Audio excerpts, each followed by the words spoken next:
Good Thursday evening and welcome to the NCWLIFE Evening News. I'm Grant Olson. Before we get to tonight's top stories, let's take a quick look outside our weather window. And today that weather window is windy and hazy all across north central Washington. This is looking at our lower Wenatchee Heights camera down at the Wenatchee Valley. And you can see the shrubbery in the left corner of your screen. It's moving pretty good out there, and we did see some windy conditions all across the area today, and that brought more smoke our way. The good news is, as we get in closer to the weekend, things look really nice. Tomorrow we could see, well, partly cloudy skies. I think we'll be mostly sunny in the Wenatchee area on Friday. Temperatures not bad in the mid-70s, less haze for Friday.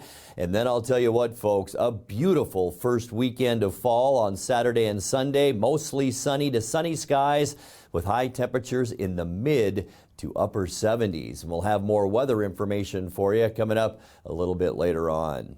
And now a few of the news stories we're following for you tonight. A 29-year-old Moses Lake man pleaded guilty yesterday to defrauding the U.S. government of almost $51,000 in COVID pandemic loan funds. The trial of an Oklahoma man accused of sexually abusing a child during a visit to Leavenworth was delayed yesterday. And if all goes as planned, the state will be reopening U.S. Highway 2 on Monday. But first, our top story tonight. Despite extensive searching by family, friends, and law enforcement, there still has been no sign of a Moses Lake couple who went missing Sunday. 53-year-old Teresa Bergman was last seen at the Spokane International Airport at 12:40 a.m. Sunday. Her husband, 54-year-old Charles Bergman, had gone from Moses Lake to pick her up. The Grant County Sheriff's Office said their family reported them missing Monday after they failed to return home. The Sheriff's Office said Wednesday that after reviewing cell phone data for both, it appeared there was a signal last recorded in a remote area of Lincoln County. The Lincoln County Sheriff's Office checked the area but was unable to locate the couple. The couple may be in a silver 2013 Chevrolet Impala that you see on your screen. Anyone with information on the couple's whereabouts is asked to contact Sergeant Gary Mansford at 509-750-8805. A 29-year-old Moses Lake man pleaded guilty yesterday to defrauding the U.S. government of almost $51,000 in COVID pandemic loan funds. Dondre Charles Jackson entered a plea in U.S. District Court in Spokane to one count of fraudulent claims. He originally faced 6 charges when he was indicted back in July, including 4 counts of wire fraud. Jackson fabricated a non-existent business in 2021 to receive loans from the Paycheck Protection Program, which were meant for companies suffering during the COVID-19 pandemic.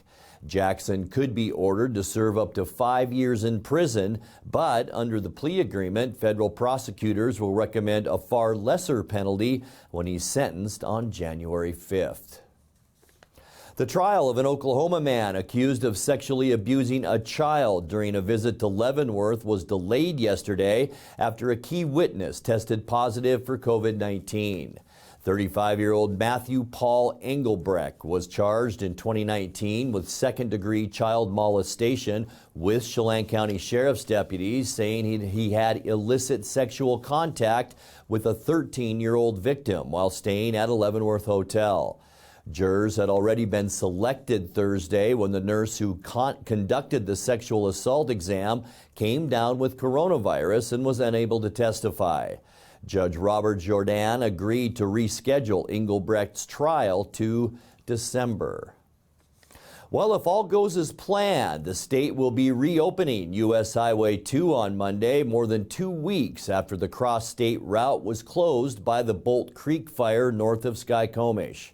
The Washington State Department of Transportation said yesterday that it remains uncertain what time Monday the pass will reopen, but when it does, there are likely to be reduced speeds and some delays. The Bolt Creek fire was first reported on September 9th north of Skykomish and has burned now more than 10,500 acres and was 96% contained by this morning. Much of the fire burned along the highway and left behind charred trees that need to be removed, as well as rocks and debris that made their way onto that roadway. Well, when we come back, with autumn comes increased bird migration, and now the State Department of Agriculture warns that could mean more bird flu. Congresswoman Kim Schreier paid respects on the floor of the U.S. House to the fallen World War II Marine recently buried in East Wenatchee. And Friday night is food truck night on the Wenatchee Valley campus, featuring lots of food options as well as lots to drink. I'm Grant Olson, and you're watching the NCWLIFE Evening News.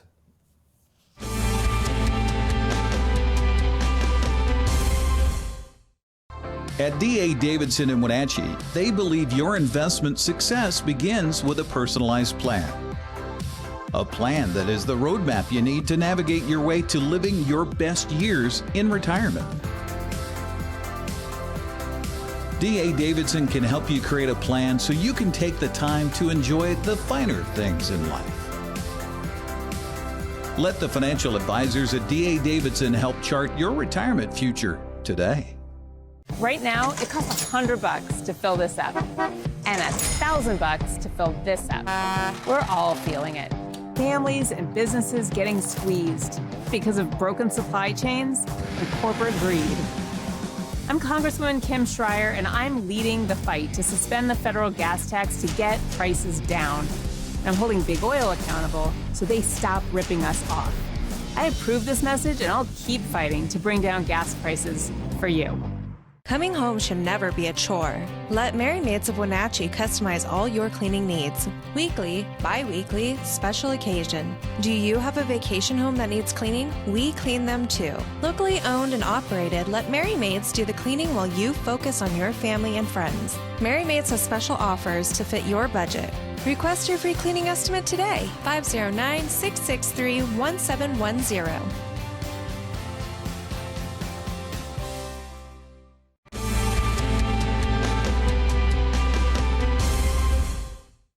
Welcome back. In another news, with autumn comes increased bird migration, and the State Department of Agriculture warns that could mean more bird flu.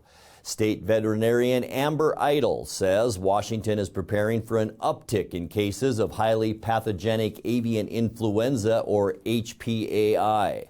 Wild birds carry the disease and transmit it to domestic flocks of chickens, geese, or other fowl, usually through shared water sources. Backyard flock owners are asked to secure water and feed their birds and report any cases of sick domestic fowl to a Department of Agriculture hotline or website. 34 flocks are known to have been infected this year throughout the state, including some here in central Washington. Congresswoman Kim Schreier paid respects on the floor of the U.S. House to the fallen World War II Marine recently buried in East Wenatchee. Gunnery Sergeant Arthur Summers was laid to rest August 30th, almost 79 years after his body was lost in a battlefield cemetery in the Pacific. Schreier used her time in a House speech Wednesday to pay tribute to Summers and to the recovery workers who found his remains. Mr. Speaker, I'd like to share the story of Gunnery Sergeant Arthur Branson Summers, a U.S. Marine killed in action in World War II. After 76 years, his body has returned home to his family members and has been laid to rest in East Wenatchee, Washington.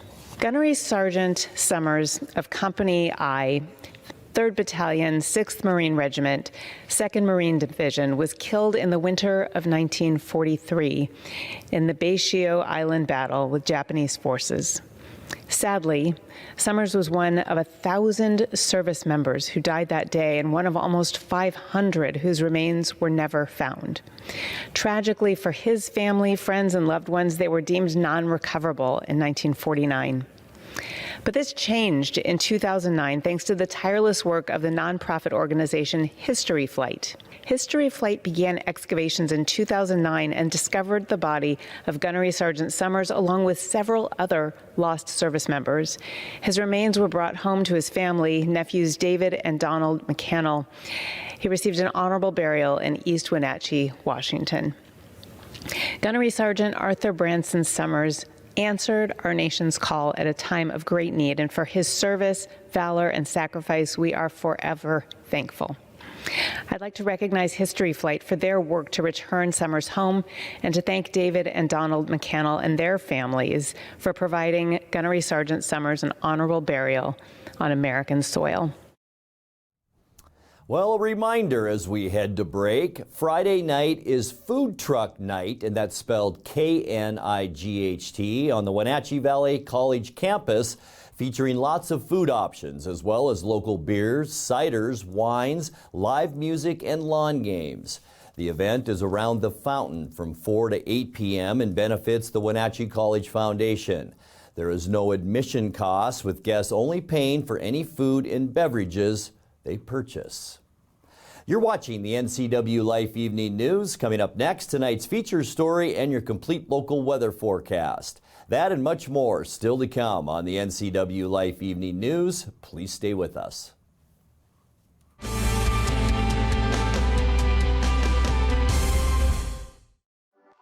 As the sun sets on another hot summer, let the experts at Blue Lagoon Pool and Spa winterize and close your pool. Closing your swimming pool is the most important service to get right. Letting the professionals from Blue Lagoon Pool and Spa close your pool will ensure that you won't cost yourself thousands of dollars in damage next year.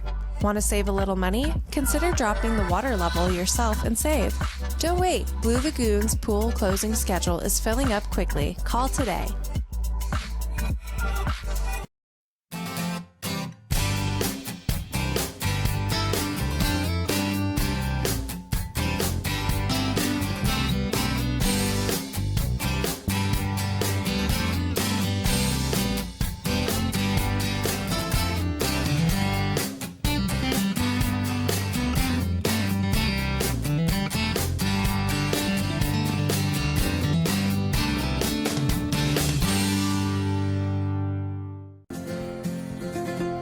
At Local Myth Pizza, we believe in real food, freshly prepared with only premium ingredients. Our cheeses are imported from Italy. Our sauces, dressings, and even our sausages are made in-house fresh daily.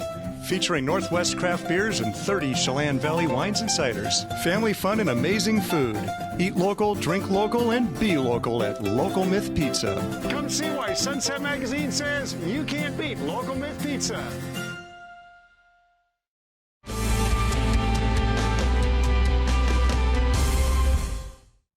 Welcome back to the NCWLIFE Evening News. Time now for our weekly Pause for Pets feature from the Wenatchee Valley Humane Society. This week we reintroduce Callie, a dog who loves to play but is also content to be a couch potato.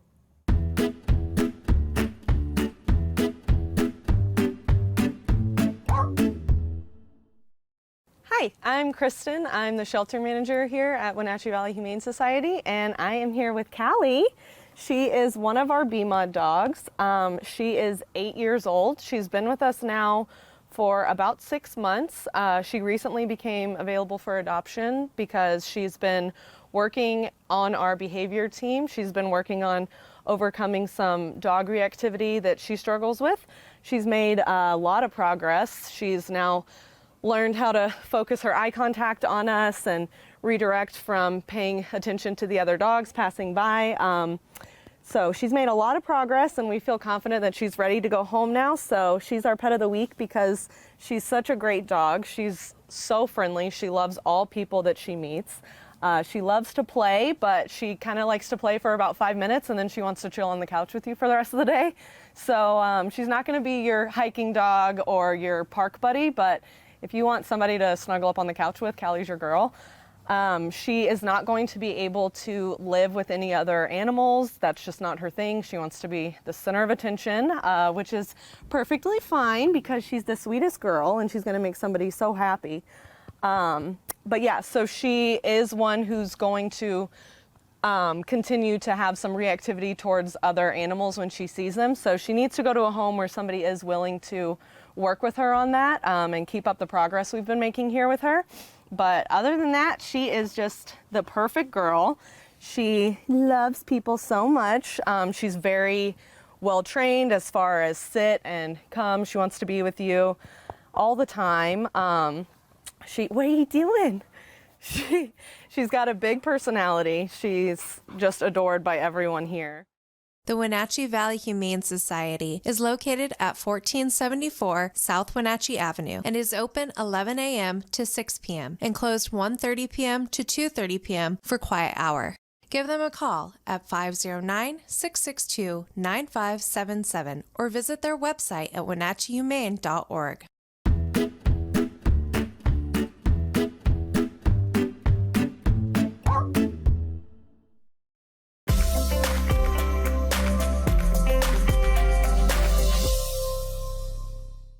Let's take a look now at your North Central Washington weather forecast. Hope your Thursday was a good one and awfully hazy and smoky out there. This is a shot from Manson. You can just barely see Lake Chelan and a lot of haze throughout the Cascades. Boy, all of us saw some of that today with those increase in winds. It blew a lot of smoke around today. 78 degrees though. It got pretty warm. That was early in the afternoon. Then we stayed at about 75 throughout the day. 74 is our normal high for this time of year. 61 our low temperature this morning, so it was off to a warm start. 51 is our normal low. 90 degrees our record high. That was set in 1967. 39 our record low in 1983. Sunrise 6:48 and sunset now before 7 o'clock at 6:58. Friday, finally Friday tomorrow. Football Friday, and it looks great if you are planning to maybe take in a football game tomorrow night. High temperatures during the day. 75s for Moses Lake, Ephrata, and Quincy. See 74 in the Wenatchee area tomorrow. 74 in Entiat and Chelan, and a beautiful 75 for you folks up in Omak, Okanagan, and the Tonasket area. Let's get right to Hurricane Fiona. This was from earlier this afternoon. Look at the size of this storm system, folks, as it continues its slow northward trek. By this weekend, it's expected to really affect the Atlantic coast of Canada. Not so much the U.S., but it's a Category 4 right now with 100 to 110 mile-an-hour winds. Boy, a lot calmer back here at home. We've got high pressure off the coast that's really bringing us some nice weather. There is a trough of low pressure, and with the trough and the high, some windy conditions. We'll see that tonight with more haze and smoke, lows in the low to mid 50s. For Friday, hazy sunshine. I don't think it'll be as bad tomorrow as it was today. We'll see highs a lot like today, though, somewhere into the mid 70s. And then I'll tell you what, this weekend looks great. Sunny and nice on Saturday. Look at this dome of high pressure over about 2/3 of the country. That's bringing clear skies with highs on Saturday again somewhere in the mid, maybe upper 70s for Saturday. We're definitely going to get in the upper 70s on Sunday with highs near 80 and lots of sunshine. There's our next weather maker, though, kind of squeezing and pinching our high pressure to the east. Monday, more of that, but we're going to see more sunshine, too, to kick off our work week with highs in the low 80s. How about that? It feels like summertime. Tuesday, unseasonably warm, highs and even in the low to mid 80s on Tuesday. But there's that low that's looming off the coast of Washington and Oregon, and that will begin to affect us not so much Tuesday or even Wednesday. By the end of our forecast, we will begin to see some clouds move our way, slightly cooler on Wednesday too, with high temperatures in the upper 70s. And you know what's next past Wednesday? We are going to see this storm system move inland, and by about Friday or Saturday next week, much cooler with a good chance for rain. Let's take a look at that 7-day forecast now. 52 overnight tonight, some haze but mild temperatures tomorrow, and 74. And boy, the forecast Saturday and Sunday for this weekend: 76 Saturday, 79 on Sunday, and downright summer-like on Monday and Tuesday with highs in the low, even mid 80s on Tuesday, before we begin a big cool down as we get into Wednesday. Partly cloudy and cooler, high temperatures then right around 79. And that's a look at your local weather forecast. Coming up next, tonight's sports report with Eric Granstrom and more as the NCWLIFE Evening News continues right after this.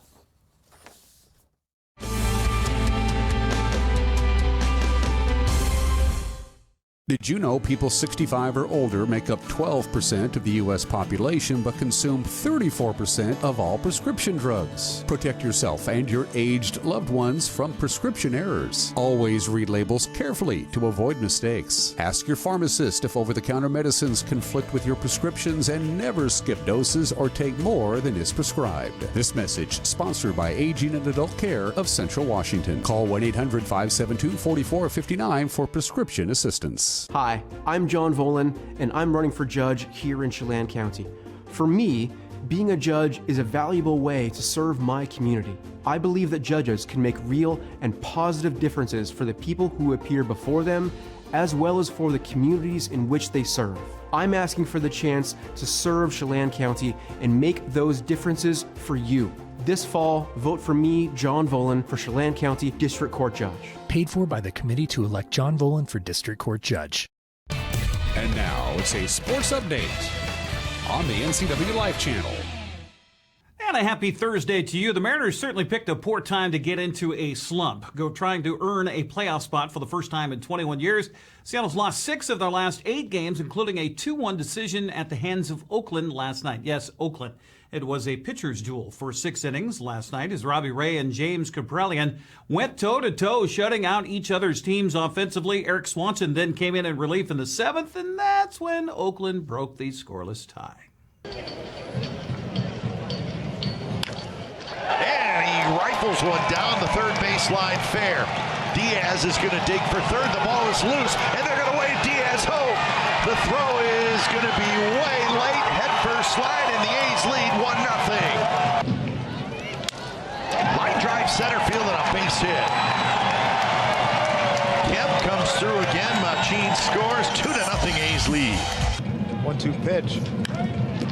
Fly ball sending Pinder back on the track. Looking up, and it is gone.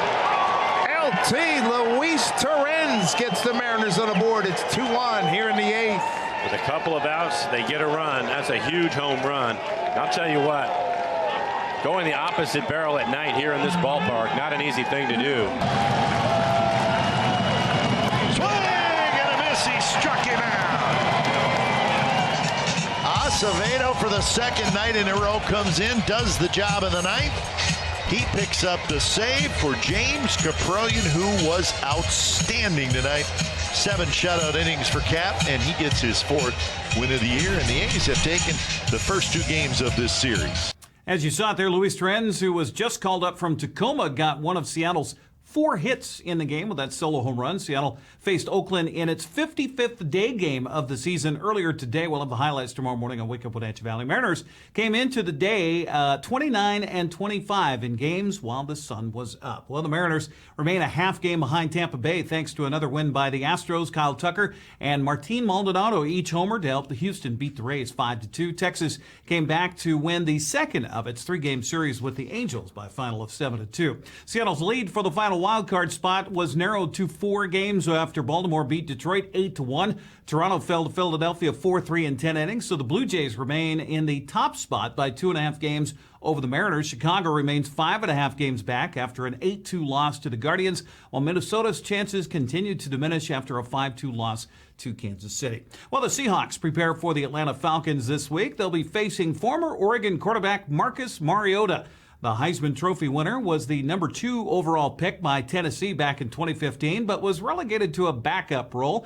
He backed up for the Raiders for 2 seasons and is now a starter once again with the Falcons. Seattle coach Pete Carroll says he still possesses the tools to make him a great player. I've always liked him. I've always liked his athleticism and his running ability, and he's always been able to do a little bit of everything well. You know, he's been able to throw the ball too. He kind of got mired in a backup role. He looks like a starter to me. You know, he's back at it and he's doing great. What you see is he's still a real threat to run the football. He's really fast and he plays fast, and he's got a good attitude about it. He's aggressive with the way he takes off and runs, and you know, they get vulnerable there, but still he's making the most of his opportunities. I think the way that they have shown it in the first couple of weeks, it really plays to his strengths. That's why I say that coach has done a nice job of transitioning, you know, from a totally different makeup of a quarterback, and right immediately it showed up that they were able to take advantage of what Marcus can do. Following the departure of Russell Wilson for Denver, Seattle held a quarterback competition between Geno Smith and Drew Lock. After 2 weeks of starting Smith, Coach Carroll has complete confidence in Geno as they open up the offense a little more. There's no reason not to go for our stuff. And we have all kinds of things that we want to do, and I think we can do more of it, just the things that we work on and all. And with this thought that I'm not going to wait for 3-4 more weeks to figure out what Geno's looking like. I think he looks really good. I'm convinced that what he's done in practice and what we've seen, he's carried to the games. The game's not too big. He's very comfortable in the games. He's very poised about stuff, and he's accurate as heck. And there's no reason to be worried about him at all. The process, I think that's really the statement I was making. I feel better about it, and I know the coaches do. And we've not played many games where guys complete 80% of their passes for a couple weeks. That's nobody has. So we're just gonna go and see if we can get this thing rolling at a better clip than we have been. By the way, of note, Jamal Adams had surgery on that torn quadricep tendon where it attaches to your knee area. Just kind of gross. He had surgery on that on Tuesday. Looks like it went well. He's still hanging around the team as much as possible while he repairs the leg and gets back in a healing mode. Seattle and Atlanta, by the way, kick off at Lumen Field Sunday at 1:25. That game will be broadcast on Fox. The Week 3 of the NFL season gets underway tonight with Cleveland taking on Pittsburgh. Here's a look at the prep schedule for today, beginning in the pool. It's a busy one today. Eastmont's hosting Davis. That's at the Eastmont Aquatic Center. Wenatchee, meanwhile, on the road at Lions Pool in Moses Lake against the Mavericks. In soccer, they started it earlier today. Soccer pitch this afternoon. Chelan hosting Cashmere and Caribou Trail League action. Okanagan also kicking off at Pateras. Manson hosting Oroville. Later, it's Brewster at Quincy, while Cascade hosts Omak. A very busy schedule on the volleyball courts tonight. So busy, in fact, we can't fit it on one screen. The smaller schools get underway at 6:30 with Cascade hosting Omak. Cashmere is at Chelan. Quincy visits Warden. Lake Roosevelt hosts Manson. Liberty Bell's at Okanagan. Brewster takes on Tonasket. Bridgeport hosts Oroville. Antioch's at Waterville Mansfield. And Pateras welcomes Moses Lake Christian. Now, the larger schools, Ephrata is at Othello. That game time starts at 6:30. Then at 7 o'clock, Wenatchee's trying to bounce back after a loss to West Valley. They are hosting Davis. And speaking of West Valley, the Rams are in Moses Lake to take on the Mavericks. The 0-3 Wenatchee Panthers take on the 0-3 Ike Cadets tomorrow at Leibofto Field at the Apple Bowl. We'll have that game live here on the NCWLIFE channel with yours truly alongside Grant. The pregame starts at 6:30. Wenatchee's coming off a 56-24 loss to Eastmont in the Bridge of Sportsmanship game, while the Cadets fell to Moses Lake last week by a final of 47-13. We'll hear from Coach Scott Devereaux tomorrow morning right here on Wake Up Wenatchee Valley here on the NCWLIFE channel, so be sure and tune in for that. And, of course, Mariner highlights. By the way, Mariners center fielder Julio Rodriguez came out of the game today, had some back tightness again. He missed several games because of that back, and we'll keep our fingers crossed on that one, but he had to come out. Mariners got off to a good start. We'll see if they got a win tomorrow morning on Wake Up Wenatchee Valley. That's a look at sports news. I'm Eric Granstrom. Grant, back to you.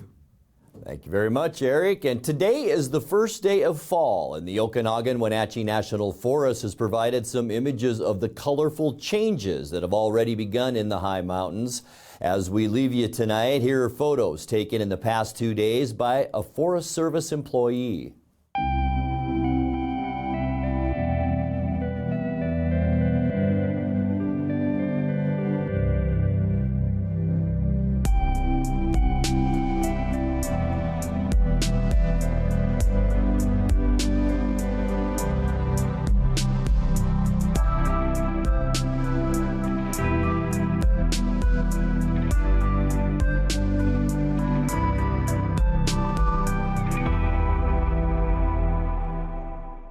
Just give it a couple of weeks. Now let's check in with Dan Koontz for a look at what's coming up tomorrow morning on Wake Up Wenatchee Valley. Dan?